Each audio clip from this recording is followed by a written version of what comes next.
Hi, this is Lauren Cordain. Dogma is defined as accepted truth that is not questioned.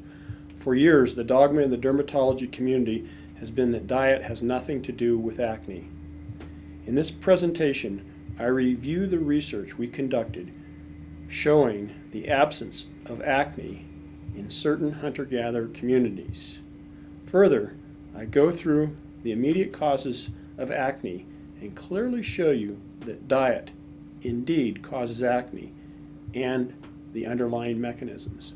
If you would like to learn more about the subject or get specific information on how to rid yourself of acne, I encourage you to also read my book titled The Dietary Cure for Acne. It is available as an ebook at www.dietaryacnecure.com. You may also want to view my scientific publications on the topic, which are available at our website, www.thepaleodiet.com.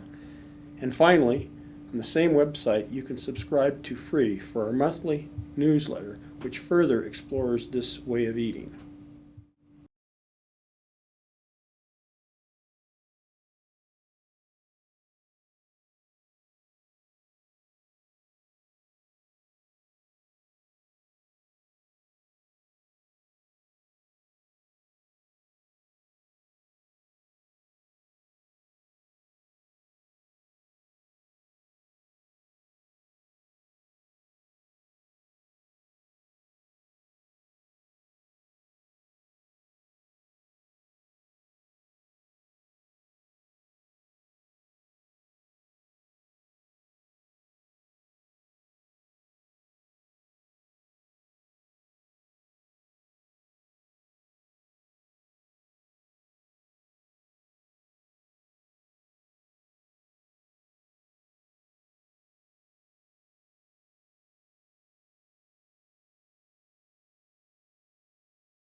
Thanks for the nice introduction, Mark. I appreciate it. And it's always a great pleasure for me to come here to the Boulder Fest.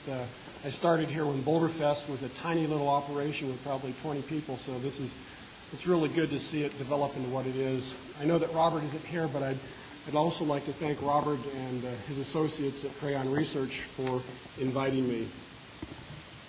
Well, I'd like to, before we get into this study or this talk, I'd like to preface the talk with a little bit of information about where I'm starting and where it will end with this talk. And what this talk really represents, it represents kind of a sojourn for my research group and myself over the course of the last 5 or 6 years. And 5 years ago, Acne Vulgaris, the cause of Acne Vulgaris was unknown. And what this talk represents the journey that our research group has done, going from unknown to knowing precisely what causes acne. And so if you look at the textbooks of dermatology, the dogma still remains is that acne is a disease with an unknown etiology or an unknown cause. And just last November, my colleague Neil Mann, who tested our hypothesis on the dietary causes of acne, was able to show this. And so I will take you from how we began to this dietary intervention that indeed shows that diet does cause acne.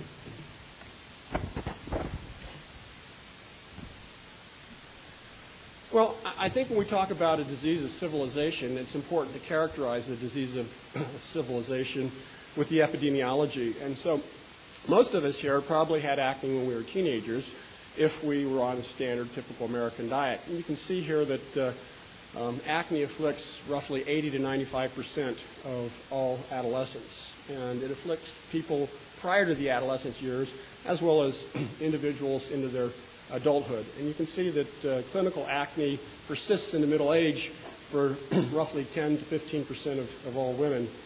So acne is a disease that's ubiquitous in the Western world, and it can be a disfiguring disease, an embarrassing disease. We don't consider it life-threatening, but clearly it's a disease that afflicts many, many people.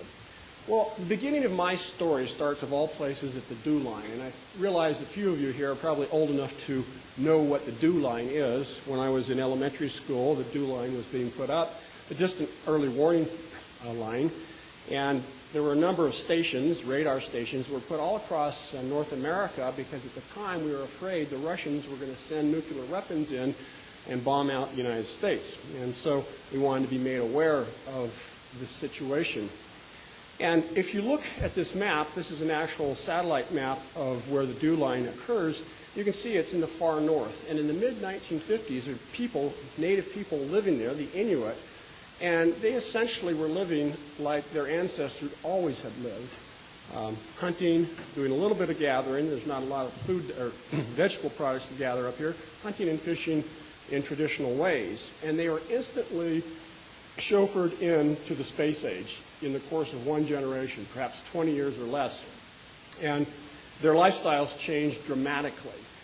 And there was a physician, a frontier physician, who tended to these folks. He flew up in these biplanes, landing on lakes and so forth, and helped them with their health. His name was Otto Schaefer. And he recorded what he had seen with these people during this transitional period.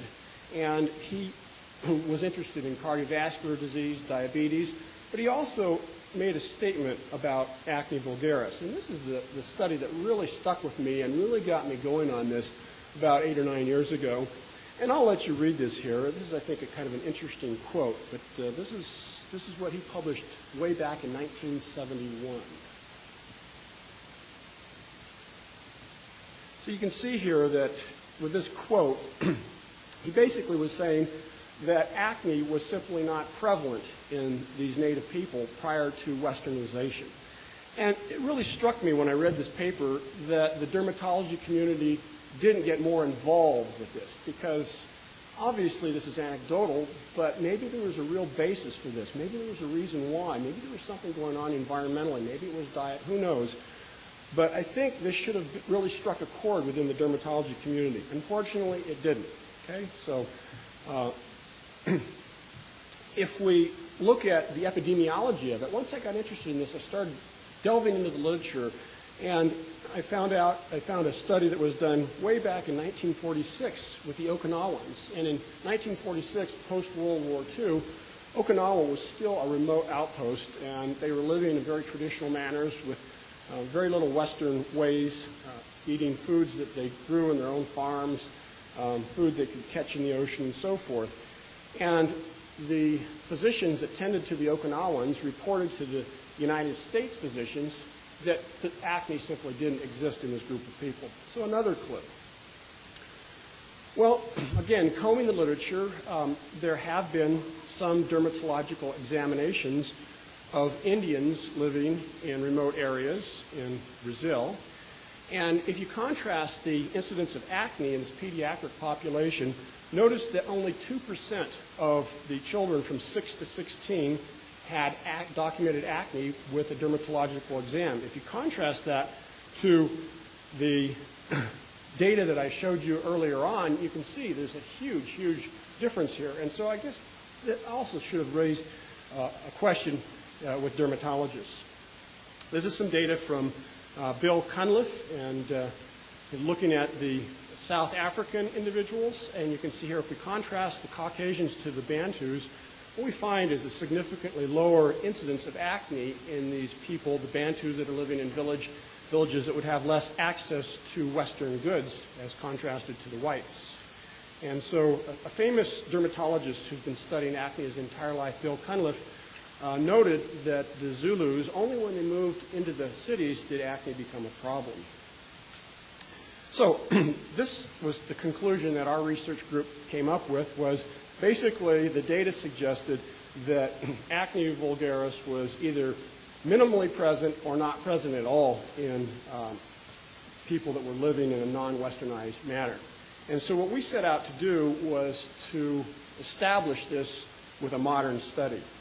And I put together a research team of 6 individuals, myself, Jenny Brand Miller, who's done a lot of work with the glycemic index, and Boyd Eaton, who is the father of this whole paleo diet concept. We were kind of working the theory on how diet, environment may influence acne. Field work was actually done by Stefan Lindeberg, a colleague from the University of Lund, and he's been studying the Kitavan Islanders for the last 20 years or so. And my colleague Kim Hill at the University of New Mexico, an anthropologist who has been studying the Ashi hunter-gatherers in Paraguay as they made the transition from a pure hunter-gatherer way of life to a more Western way of life. Let's talk about the Catawbans first. Catawban is an island off the coast of Papua New Guinea. It's a small island. It's a home to about 2,200 native inhabitants. They live primarily as horticulturalists and fishermen. And as of 1990, the Catawbans are becoming more and more westernized. But when they were examined in the early 90s and the mid-90s by Stefan, electricity, telephones, motor vehicles, all the trappings of the Western world were absent in this island. We got a little bit of Western goods were from New Guinea on boats that came over occasionally, but for the most part, living in a very traditional manner. Stefan was interested not just in acne, but also in cardiovascular disease, stroke, overweight, hypertension, insulin sensitivity, and all these diseases that are universal in the Western world. He found they were basically absent in these Catawban Islanders. And if they made it to 45, the probability of making it to 75 or older was just as good as it is in the Western world, because they didn't have access to modern medicine. And so the earlier years of life are a little bit more mortality increases without some of the health trappings in the Western world. Okay, what were the Catawbans eating? If we look at their diet, you can see that there are virtually no processed foods here. They had virtually no cereal grains, sugars, margarine, any type of food that we find in the Western world. It wasn't present in their diet. They were typically eating taro, coconut, yam, sweet potatoes, lots of fish, and they also raised pigs that they ate the pork.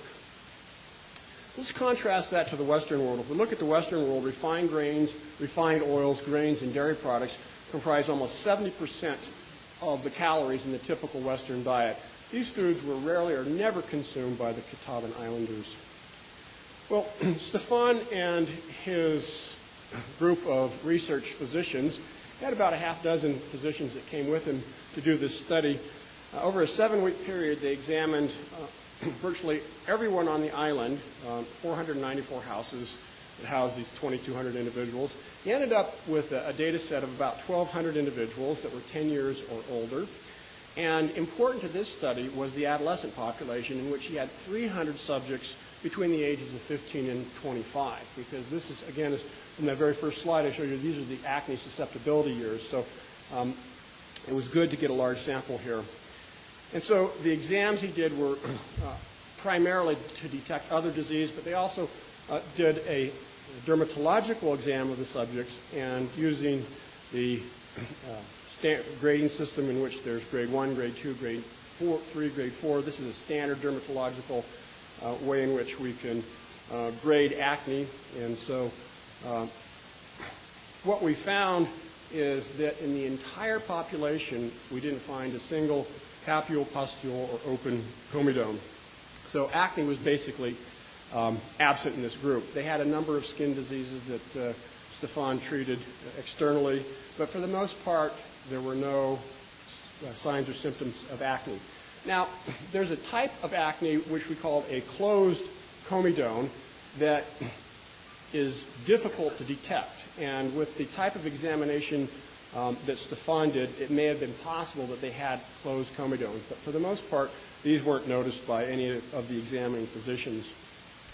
Okay, well, let's skip now to the Ashi hunter-gatherers. And this is the group that was examined by Kim Hill. And the Ashi were living in an area of Paraguay, you can see here from this map. And it occupies about a 20,000 square kilometer area, the Maracaibo Reserve. And these individuals were essentially pure hunter-gatherers until they made contact in the 1970s. And Kim and his wife, Magdalena Hurtado, went down there and spent the last 25, 30 years studying these individuals as they made this transition from a Stone Age way of life into the modern age. And they're still not completely modernized. They had increased mortality upon contact, and this is fairly typical of hunter-gatherers. The population size decreased by roughly 30%, primarily from tuberculosis. And so this is a disease that we've all been inoculated against. We don't worry about it. But for hunter-gatherers, this is one of the major causes of hunter-gatherers becoming westernized cause of disease. They also, with medical exams, were primarily absent with chronic disease that we see afflicting most of us in the Western world. Diabetes, asthma, hypertension, cardiovascular disease was very, very low prevalence, absent or rare in this population. And if we look at their diet, again, the diet transitioned as they came to a more Western way of life, but it still was very low in Western goods. And you can see here that Western goods comprise less than 8% of the total energy in their diet, whereas cultivated foods, they became agriculturalists after being hunter-gatherers, and they grew peanuts, maize, and brown rice. These all have fairly low glycemic indices, and so the net glycemic load in their diet would have been much, much lower than what we find in the typical Western diet. We had a much smaller population here. We looked at 115 Ashi individuals, and we examined them a little bit differently. With the Kitavan Islanders, we did a cross-sectional examination, whereas with this one, it was a longitudinal examination, and we followed them over time. There were 59 men and women over age of 60 years, 58 boys and girls less than 16 years. We had 15 subjects that were in that crucial adolescent range when they're most susceptible to acne. So initially, subjects were examined by one physician from Caracas, Imelda Hurtado, and she used the International Consensus Conference Classification System, which is a little bit different than that 4-level scheme that I showed you earlier on. So they were examined using this scheme initially. And then what we did with these individuals is they would have a follow-up exam every 6 months by one of 6 different family physicians or practitioners. And these physicians used either the 4-grade system or the International Consensus Conference. And then if you look over here, the woman that's recording the data, this is Magdalena Hurtado. This is Kim Hill's wife. She was doing the recording, and she put them into a log. And again, over the course of a 2-year period, a little bit longer, about 2.5 years, we didn't find a single case of active acne in any of the population. So if we go back and look at some of the genetic and environmental considerations, if we were to contrast the incidence of acne in a similar Western population, what we would find is about 120 cases of acne in this group of adolescents that we examined in the Kitavans. So clearly, something perhaps is going on environmentally. Are they that much different? Are they that much genetically different that gives them freedom from acne? Well, we realize that if both of your parents have had acne, the chances of you having it are much greater than if both were free. So obviously, it's a disease that's elicited by both environmental and genetic factors. So when we looked at this population, we certainly can't rule out genetically the idea that perhaps they are somewhat genetically not susceptible to the disease. But we also had data from other populations who are genetically similar to the Ashi hunter-gatherers living in a more westernized setting. So there are South American Indians that are living in urban areas and cities and so forth, and they seem to have intermediate levels of acne. So it's suggestive to us that perhaps there was something in the environment that was different, that was responsible for the freedom of acne in these Ashi individuals. So what then would be a likely factor? What would be an unlikely environmental difference? Well, clearly these people are outdoors all the time. Maybe they're getting more sunshine exposure. Maybe that has something to do with it.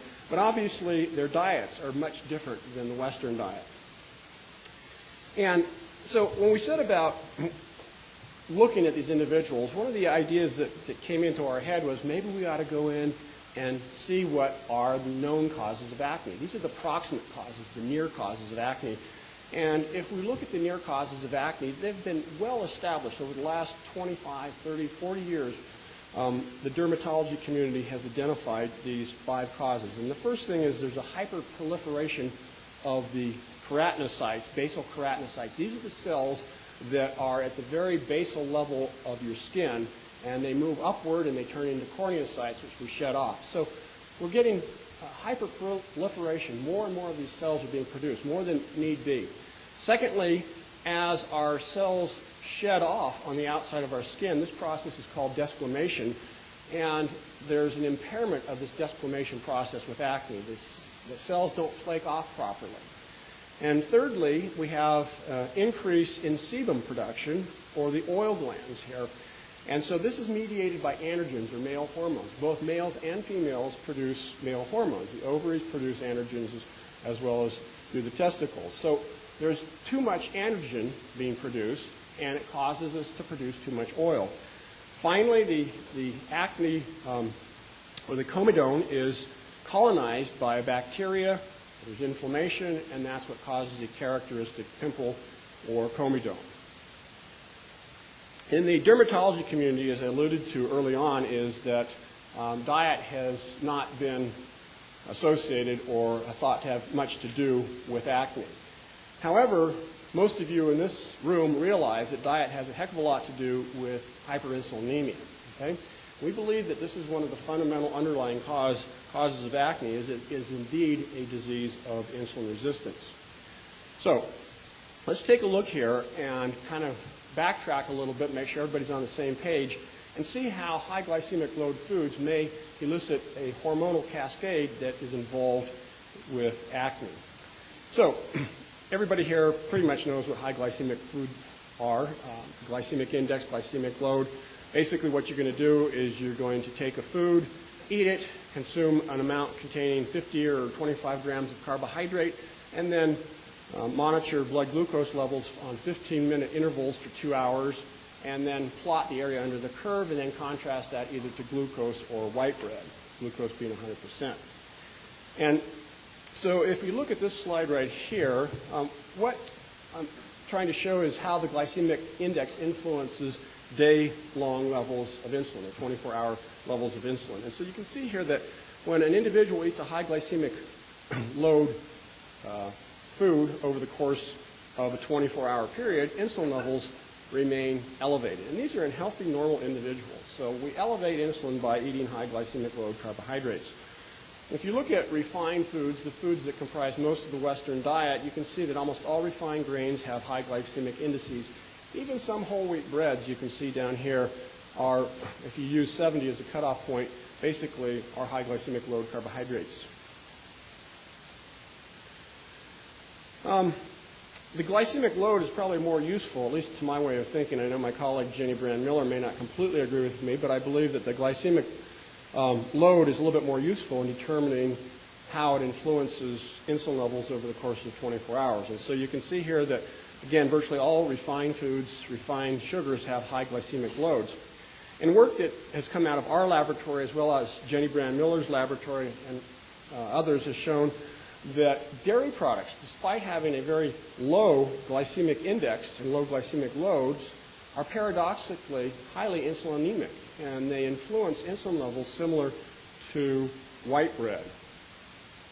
Okay, so here you can see that fruits and veggies, if you look at the glycemic loads of fruits and veggies, basically they're all very, very low. These are good carbohydrates in terms of controlling our insulin metabolism. Legumes and nuts also have low glycemic loads. And in that regard, they're good, but for some of you that have read some of my work, we also believe that legumes may not be an ideal food because of their anti-nutrient content, particularly what are referred to as lectins. If you look at animal food, meat, fish, eggs, and so forth, they also elicit a glucose and an insulin response, but if you contrast that to white bread, you can see then it's much, much lower than what you would have with white bread or refined carbohydrate. And the reason that it does it is because certain amino acids within these proteins of these foods directly stimulate insulin. And also the digestion of any food causes secretion of gut hormones, particularly GIP and GLP-1, which also stimulate insulin secretion from pancreas. Okay, so even though we have a moderate stimulation of glucose and insulin, it's much, much less than what you would have with foods that typically are found in the Western diet. Okay, fructose, that's another substance that we eat a lot of in the Western diet, and you can see it has a fairly low glycemic index, but we know that fructose is stimulatory for insulin metabolism the way in which we eat it. We eat fructose in the form of high fructose corn syrup, and there's three major forms of it: high fructose corn syrup 42, 55, and 90. Problem is that we mix glucose in with the fructose, and when we put glucose in with fructose simultaneously, the fructose and glucose moiety then become highly glycemic, meaning that they elevate the blood glucose levels, as well as highly insulinotropic. So the way in which we take fructose is not necessarily good. And we know from both human tracer studies as well as animal studies that high levels of fructose can also induce insulin resistance. And high fructose corn syrup was introduced in the Western diet roughly in the late 1970s. And you can see from this graph here how dramatically it has increased. And so we basically went from nothing in 1970 to 32 pounds in the year 2000. And when we digest sucrose, it is composed of glucose as well as fructose. It has two moieties. And when we digest it, we have enzyme sucrase in our gut. And so sucrose then, part of sucrose becomes fructose. And you can see then that there's been a fairly substantial increase, almost 26% in total metabolic fructose as well as fructose from high fructose corn syrup. And so with this slide, what you see then are the percentage of the typical Western diet that are either highly glycemic or highly insulinemic. So is it any wonder most people in the Western world have one or more signs or symptoms of a disease of insulin resistance? Okay, so one of the very first studies to look at people longitudinally and put them on a low glycemic index diet versus a normal diet was a study by Frost in metabolism. This study has been repeated many, many times over. And you can see then that a low glycemic diet reduces the area under the insulin curve. So this is in 30 individuals, normal individuals. So let's just take a step back, again, make sure we're all on the same page, and talk a little bit about insulin resistance and how it may elicit diseases and how it may ultimately elicit hormonal changes which cause acne. And so what happens is that the skeletal muscle becomes resistant to the uptake of glucose. Okay? Skeletal muscle becomes, because it's the largest organ in our body, it's primarily the determinant of this, and it's saying to the bloodstreams, hey, we don't need any more glucose. We've got plenty. We don't need any more. And so the number of receptors and the way the receptors are working are downregulated, and so blood glucose levels starts to rise. Well, blood glucose, we want to control that.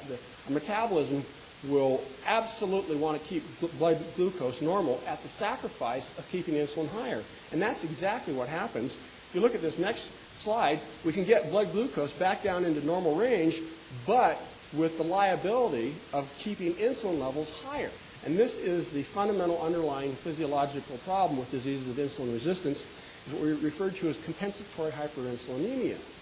And so insulin remains high at the sacrifice to keep glucose under a normal range. When glucose finally goes out of control, then we have diabetes.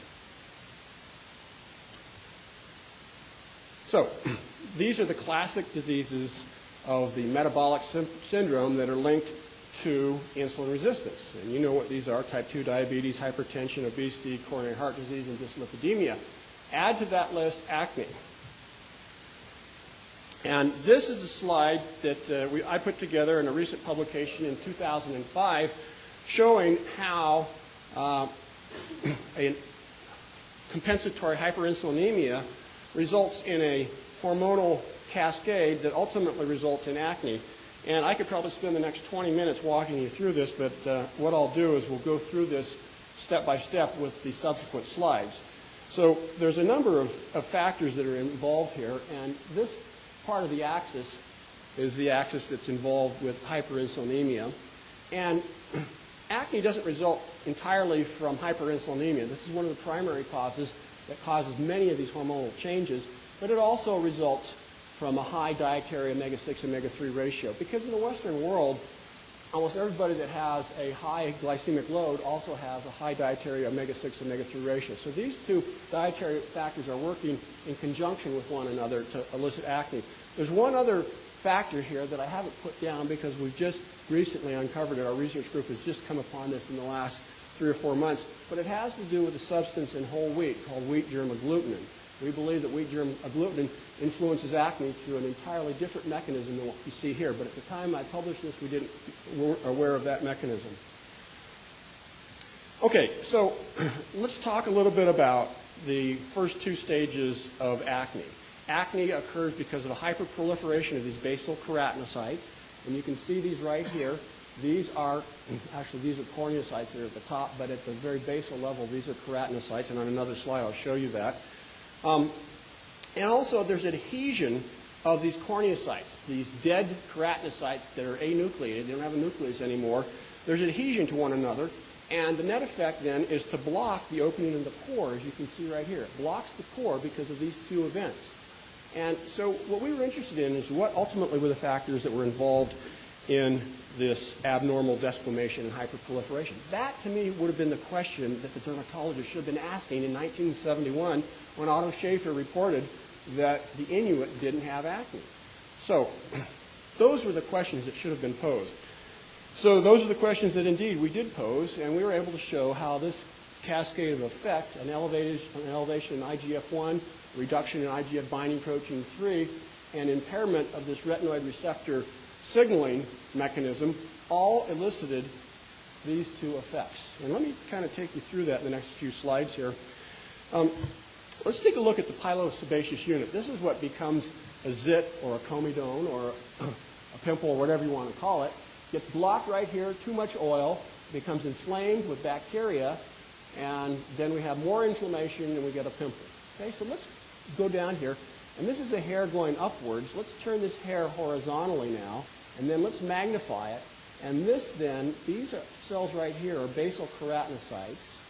And then the cells that flake off at the surface of your skin, about 500 million of these things flake off a day. These are called corneocytes. And this is normal keratinocyte growth, differentiation, and desquamation. So visualize in your mind that last slide when I blew it up, and this is kind of a conceptual, a schematic of that last slide. And here's the basal membrane, and this is where these keratinocytes are formed, and they move upward, and then the nucleuses flatten out, and they become anucleated, they die, or they become corneocytes, and then they flake off. So this is a normal process. And keratinocytes as well as corneocytes are linked together by structures called desmosomes. So that's how our skin maintains its integrity. But when these cells flake off, we want these desmosomes to dissolve, and we'll have normal desquamation. But with acne, we don't get that. With acne, here's what happens. With acne, what we have is we have intact desmosomes. Okay? So the desmosomes aren't dissolving properly, and they're staying together. The net effect then is we have these corneocytes that are connected or hooked together, and because the pore is fairly narrow, they end up plugging up the pore. Okay, so let's go even deeper. Let's dig even deeper. And again, I can't believe that the dermatologists haven't done this. Let's take a look at the molecular structure of desmosomes. And you can see the desmosomes are comprised of a number of proteins. The proteins that we're interested in are these two proteins here, these desmocollins and desmoglines. Okay? And these are the anchors that anchor, these are two cells that anchor the cells together. And there is an enzyme, zinc alpha-2 glycoprotein, that is responsible for causing the normal breakage of these proteins of the desmosome. And guess what?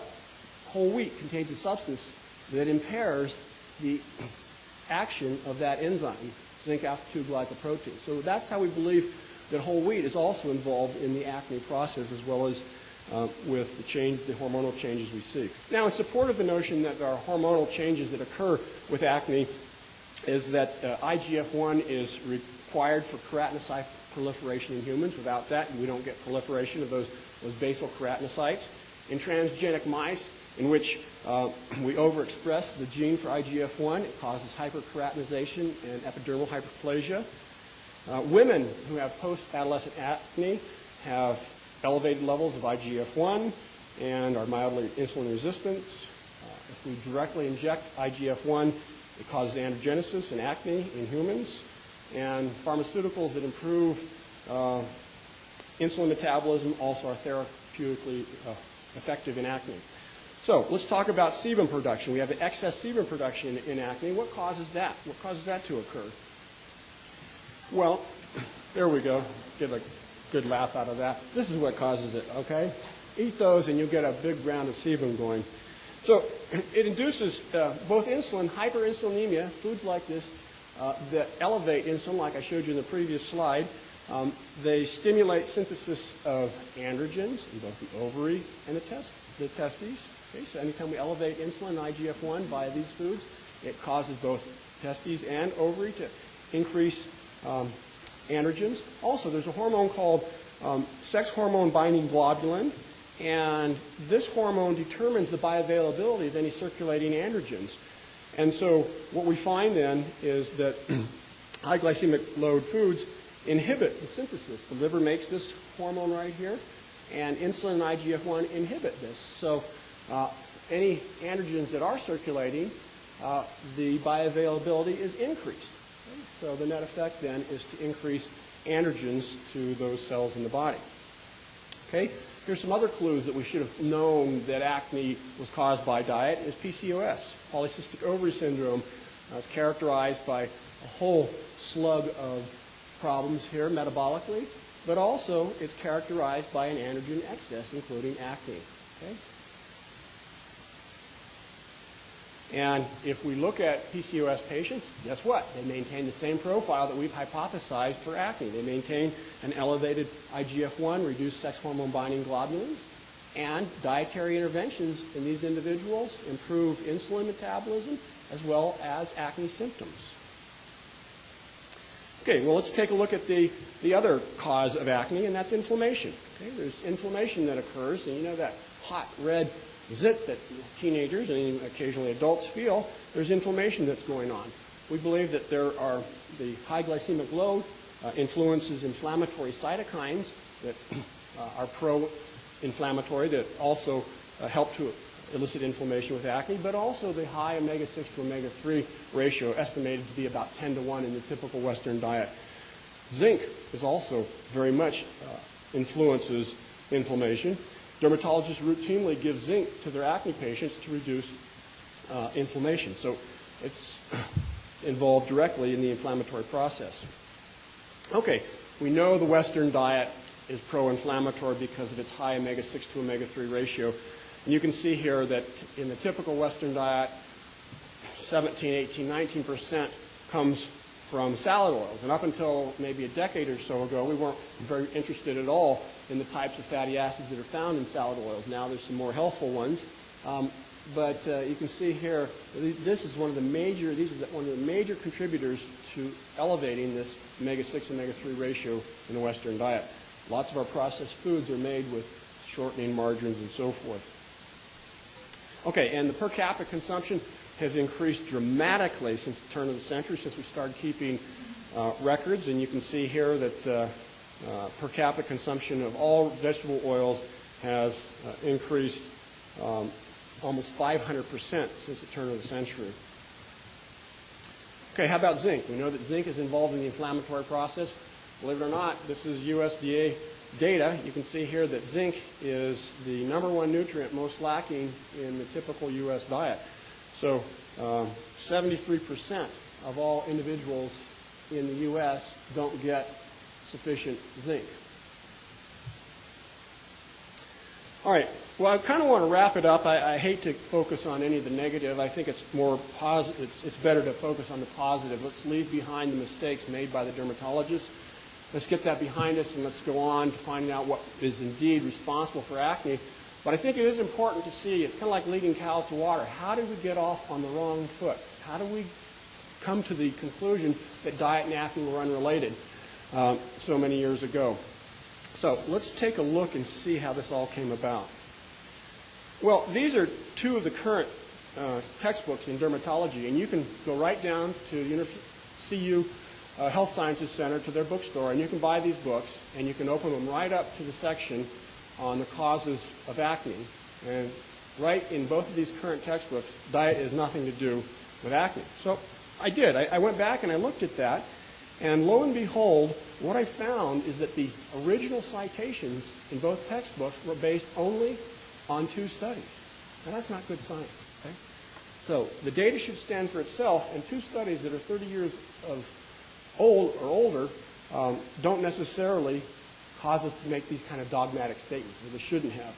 And so we went in and we looked at these two studies, and the first study was done by Fulton, Plug, and Kligman, and I actually gave a talk similar to this to the Society for Investigative Dermatology in Providence a year and a half ago, and Kligman is still alive and was there.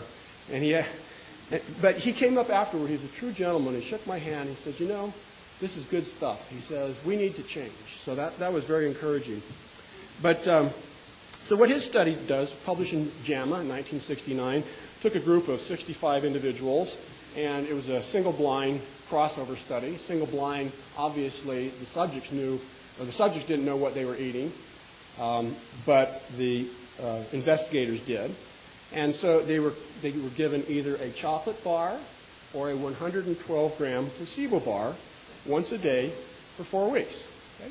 Then they had a 3-week washout period, and they summed up all of the zits, the comedones, papules and pustules on the left side of the face, the beginning, the middle, and the end of this test for both the chocolate bar and the placebo bar. Okay? And so here's the results. This slide comes directly off of that study. And so you can see here that when we looked at the lesion count that got worse increased 30%. People that improved decreased 30%. People that stayed the same was 30%. So the author's conclusion were that high amounts of chocolate didn't materially affect the course of acne vulgaris. Okay? And so that was a landmark study that the dermatologists all believed that sugar, acne, chocolate, whatever, had nothing to do with acne. Now, I teach a research design course at the graduate level at Colorado State University, and I use this study as a classic example of what's wrong. Okay? What is wrong with this study? What are the defects in the research design? Can't believe it was ever published in a journal with an impact factor as high as JAMA, but it was. So let's take a look at this study and see what was wrong with it and how it was fatally flawed. Well, first off, they didn't control the baseline diet, okay? What if somebody was eating 16 candy bars and then they had 1 additional candy bar, all right? You obviously have to get control over what their baseline diet is all about, because otherwise the addition of a chocolate bar or placebo may have no effect, okay? So that was a huge, huge problem, and the study should have been invalidated. It should have never been published without control over this. The second major problem, and this was actually pointed out in the Australian Journal of Dermatology in 1973 after the study was published, but again, people just buried that in the literature. The other problem was the placebo bar was virtually identical to the chocolate bar, okay? Look at how much sugar is in this, okay? Placebo bar contained 53% sucrose, okay? Chocolate bar, 44% sucrose. So the placebo bar actually had more sugar in it. So if sugar had anything to do with eliciting hormonal and cytokine changes that underlie acne, then there's no way in the world this study could have got at it, all right? But at the time, they didn't think that the sugar was the problem. They thought it was the chocolate that was the problem. So in the placebo bar, they made a candy bar without chocolate in it. They took out the cacao buds in it. So the only logical conclusion that can come out of that study is that maybe cacao buds don't have anything to do with acne. You can't assume that sugar doesn't.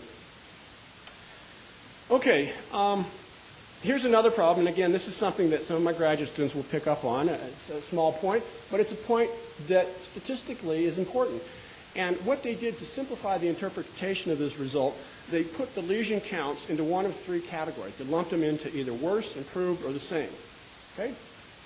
So, what if we saw a 25% reduction in lesions? Maybe that was statistically significant. But maybe they completely missed it because they lumped it into that. So the point is that this also is a huge hole, big enough to drive a Mack truck through. I review many, many professional journals, and when you see this kind of stuff, you just send it back, do the study over again. Okay, the second study, if the first study was fatally flawed, this study was awful. And this study was published, this is the last dietary acne study to ever be published in humans, 1971, until our work came out in 2002. And they took a sample of 27 medical students, and they asked them which foods cause acne. So there's one of 4 culprit foods: chocolate bars, milk, peanuts, or Coca-Cola. Which is a problematic food for you? Okay, maybe it's Coke for one guy, peanuts for somebody else. And so they were given their culprit food, and this is the dose they were given, and they were given it daily for a week, and then the lesion summation was done for the entire face over a 7-day treatment period. And so here's what their conclusions were. Only 1/3 of the subjects developed any new acne lesions. Almost half of the subjects showed a slight improvement of their acne. Okay? Well, if you are going to count lesions or zit counts on somebody's fate, wouldn't it be a good idea to report that in your study? Wouldn't it be a good idea to do some statistical test on it, an analysis of variance, t-test or something? No statistical tests were done on it. No numerical data was reported, and they didn't group the people by culprit food. That wasn't reported as well.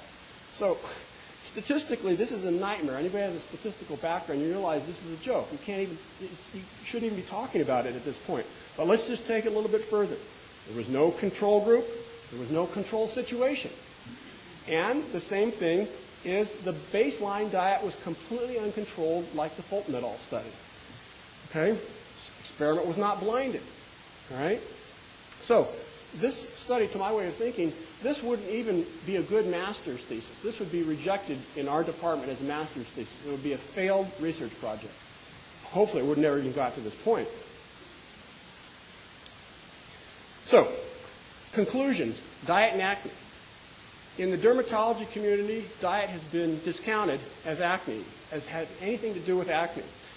But it's not based on well-controlled scientific studies. Don't listen to me. Don't listen to any charismatic individual. Let the data speak for itself. Okay? We need to let the data speak for itself. Those two studies could never have been replicated under modern conditions because both are fatally flawed. So, let's take a look at the most powerful way scientists link diet and disease. There are 4 ways in which we can link diet and disease. And let's show you how a recent dietary intervention, using the principles I've laid out in a series of 3 papers, of how we now know that diet indeed does cause acne. Okay, so when we try to show cause and effect in science between diet and disease, there are 4 basic procedures. We have animal studies, we have tissue or in vitro studies, and we have 3 types of epidemiologic studies. Despite what Walter Willett may try to tell you, is epidemiologic studies cannot show cause and effect. They can only show association. So it takes more than epidemiologic studies to show cause and effect between diet and disease. And all 4 of these procedures should be focusing in on the same mechanisms dietarily if we want to show cause and effect. If we have differences amongst studies, then we use dietary interventions. These are the trump cards. To actually try something in living humans and see if it influences the outcome. Okay? Beta-carotene looked awful good as an antioxidant for cardiovascular disease. Maybe it has certain effects, but at least in certain cancers in humans, it doesn't have an effect. Okay? So, here's our trump card. Here's our trump card. These are the 3 series of papers that our research group published showing the mechanisms, the underlying hormonal and cytokine mechanisms of how diet does indeed cause acne. We now have a 4th mechanism. We're currently in the process of writing a paper showing how whole wheat contains a substance which also is partially responsible. My colleague Neil Mann, I was down there lecturing to the Australian Nutrition Society in November in both Sydney and Melbourne. He released the results in abstract form for the first time of a 2-year-long study of 47 acne patients. Put them on a low glycemic load, high protein diet, and lo and behold, in certain subjects, he had complete remission of acne symptoms, had a general improvement in the entire group. Now, at the time, Neil didn't control for dairy products, and what I considered to be, he controlled for the glycemic index, glycemic load, which was very, very important, but he still allowed them dairy products, which we wouldn't do now. So we believe that we can get subjects into complete remission if they eliminate dairy products, jack up or get the omega-3 content of their diet a little bit higher up, and perhaps eliminate whole wheat. So these are the first 2 abstracts right here to show that indeed diet causes acne and a proper diet can reduce acne symptoms. So I've written a little ebook on this. It's a 32,000-word book. It has all of the information about how diet causes acne, including the most recent revelations that we are currently testing in our laboratory right now about WGA. 174 references that pull all of this kind of together. You can get this book at our website, www.dietaryacnecure.com. And I understand from my business manager, Wiley Long, that we are offering the book at a special discount to this group here for $14.95 for the next 3 or 4 days. And there's a key word here. Wiley, what is it? What is it? Boulderfest. Okay, so that's the magic word to get you the discounted price. Well, thank you very much, and I guess I can open it up to any questions that you may have.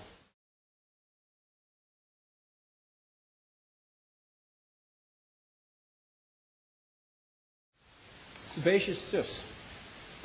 You know, I'm not a dermatologist, and I don't claim to be. We focused in on one specific area. We've also looked at other dermatological diseases, and to be honest with you, I don't know enough about the field to be able to comment on that.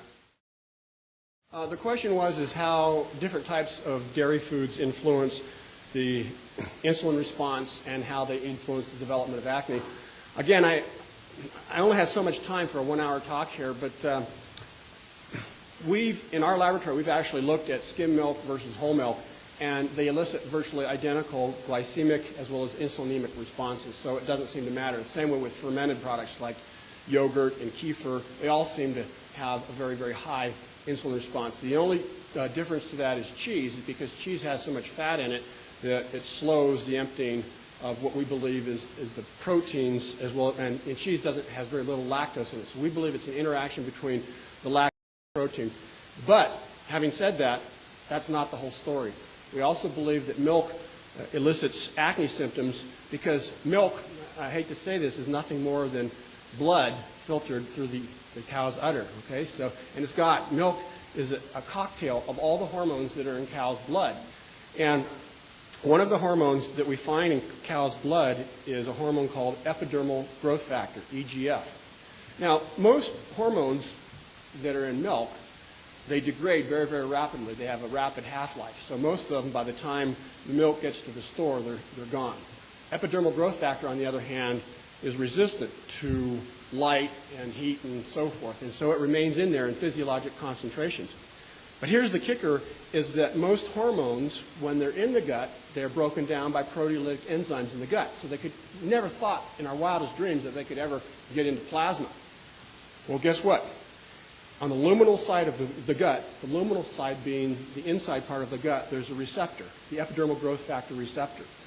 And most hormonal receptors are always found on the serosal side. They're found on the blood side, right? Because when you secrete a hormone, it goes into blood, and then it's distributed throughout the body, and cells take it up, and it causes changes in cells. So why should I have a receptor on the outside of my skin? There's no hormones out here. In effect, the inside of your gut is like the outside of your skin. So why did natural selection and evolution select to have a hormonal receptor luminally? Because our saliva contains epidermal growth factor. It contains the ligand for that receptor. So when we swallow saliva, we are swallowing our own epidermal growth factor. It binds the receptor, and it causes the gut to heal. Okay? You see a dog licking its wounds? Now it makes sense, doesn't it? All right? It's got epidermal growth factor. It's saliva. It helps to facilitate wound healing. So think about it. When you drink cow's milk, you are drinking epidermal growth factor. It goes into your body. It resists proteolytic degradation in the gut, and it binds a receptor. Once it binds a receptor, it gets in basically into plasma almost instantly. We've got data now to show that within perhaps less than a half hour, it's in plasma. So when you drink milk, you're dosing yourself with epidermal growth factor receptor. And epidermal growth factor receptor there are blockers. There are drugs that we use now because people that have breast, colon, and prostate cancer, there's an overexpression of the epidermal growth factor receptor. So they've got drugs now that block the epidermal growth factor receptor. And in effect, what you're doing, you're creating flux through the entire system. People that are taking this drug instantly get acne. And within days, it elicits a non-comedonal type of acne. So milk, we believe, elicits acne along with a high glycemic load because you're dosing yourself with an epidermal growth factor receptor. And that goes a long way with other diseases as well. There is. In the epidemiologic literature, all of these things are related, and we wrote a paper a few years back showing how people that have acne tend to be myopic. They tend to have all of these other diseases of insulin resistance. They're associated with one another. People that are tall, women who are tall and have adult acne have an increased risk of breast cancer. Okay? And so again, we believe that it's all happening via these same pathways. With acne, there's one inflammatory cytokine, IL-1A, interleukin alpha 1A, that causes changes in these keratinocytes and corneocytes that elicits similar changes to blocking of the pore. And so, again, with that same pathway, we know that high glycemic load foods as well as an elevation in the N6-N3 ratio influences IL-1A. And so we've written about that in a couple of our papers, but similar lines what you brought up. Adding zinc. Yeah, zinc is directly involved with the inflammatory process as well. There are hormones in your body called metallothioneins, and what happens is WGA in whole wheat blocks what's called the nuclear pore, and that's how metallothioneins operate to either reduce the inflammatory response or not. And so when you take whole wheat, what you're doing is you're basically blocking this pore, because whole wheat also goes through that epidermal growth factor receptor. It binds the epidermal growth factor receptor. The WGA in whole wheat binds it. And then again, once it shoots in, any other cell in the body that expresses that epidermal growth factor receptor is going to be bound by the WGA. And so once WGA gets into a cell, the way it works, the way it influences metabolism negatively, is it blocks the nuclear pore. And if you look at hormones, if you look at large hormones that have large molecular weights, they can't cause gene transcription by permeating the nuclear membrane. They have to go through the nuclear pore. So you've got this anchor basically sitting right on the nuclear pore for, we believe, up to 3 or 4 hours after you eat whole wheat. That not only does it influence zinc metabolism, it negatively influences vitamin D metabolism and other hormonally based hormones that involve that nuclear pore pathway. In my book, I've written it down, and I think what the dermatologists are advocating is 50 to 100 milligrams for about a month. But the problem with zinc is that too high of a dose of zinc causes copper deficiency. So it competitively works with copper. So I don't think that you need much more than 100 milligrams. And that'll, zinc is going to be stored in your body. So you can, people that are doing a high wheat vegan type diet are almost certainly going to be deficient in zinc. And so it's going to take a couple of months to get their zinc stores back up. The dermatologists have completely stonewalled this entire thing. So there is no literature that I'm aware of. People have hypothesized about omega-3s, I believe, in a couple of papers. But there are only 2 dietary interventions right now. And zinc does work. If you type in zinc and acne, that's been in the dermatological literature since the 70s. So what it does is it reduces the inflammation. But that's the only dietary supplement that the dermatologists would advise using. They should be doing omega-3s, and they should also be changing the glycemic load. Changing the glycemic load, I think, is going to be huge.